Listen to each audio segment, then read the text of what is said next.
Trading for Chris Paul does elevate a team. We knew that would happen, but this much. I'm Madeline Burke for Sports Illustrated, along with Ben Pickman and Michael Pina. And guys, Phoenix has the second best record in the NBA right now, coming off an all-star break in which Devin Booker and Chris Paul represented the Valley of the Sun. Michael, you recently wrote a piece for Sports Illustrated about how the Suns finally have a path towards NBA contention.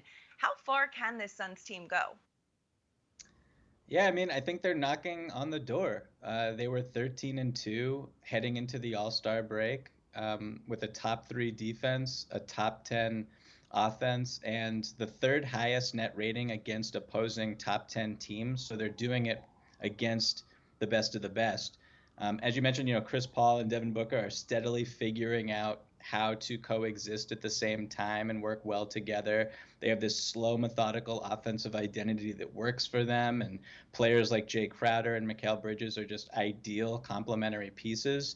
I think the big question is the man in the middle, DeAndre Ayton, and it's asking a lot for him to go from zero playoff experience to winning 4 straight rounds, going up against, Anthony Davis in one round, Nikola Jokic, Rudy Gobert, defending Steph Curry pick and rolls, Dame Lillard pick and rolls.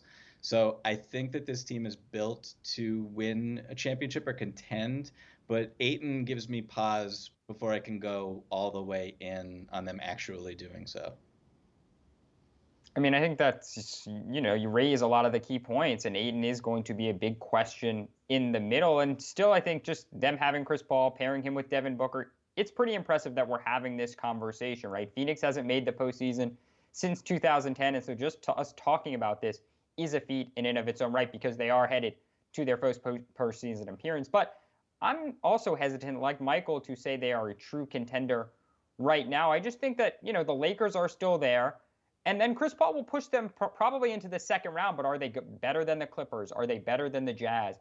Better than Denver, Portland? There are a lot of teams that I think are knocking on the door of this contention conversation, and I'm still hesitant to put Phoenix, clearly above some of those teams, right? Do I think they will make the second round of the postseason? I think that's really possible and probably likely, and Michael cited a ton of reasons why, whether it's their offensive efficiency, their defense, Chris Paul and Devin Booker slowly figuring it out. But I'm not ready to say they're true finals contenders. And frankly, I don't even know if they're really Western Conference finals contenders. I'd be hesitant to put them in a top 2 right now in the postseason. But certainly everything is on the up and up in the Valley of the Sun.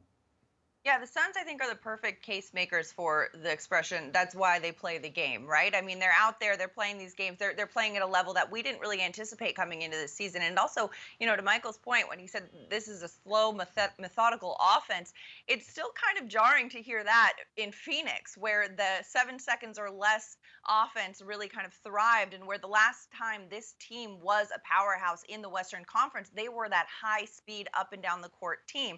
Now they're doing it in a very different way with a very different approach. And Chris Paul, yeah, he's still that veteran floor general and the talented guy that he has always been able to be managing this team. Devin Booker has really elevated. He's an elite scorer alongside, and like Michael mentioned as well, they're really managing each other and playing alongside each other well. And a lot has been made about regular season success and whether or not it even matters. And in a season like this, especially when so much is just kind of different and changed and shortened and abridged and rushed with the COVID pandemic and, trying to get everything to return to a sense of normalcy, the fact that the Suns are finding some success in this is nothing really to scoff at. And it's why they play the game. It's a lot to be said. And I think that they will make some noise in the playoffs. Whether they go all the way this year, I think both of you guys made some clear points as to why that might not be the case, but I do think, what was all that 1 in a million talk, right? So you're telling me there's a chance.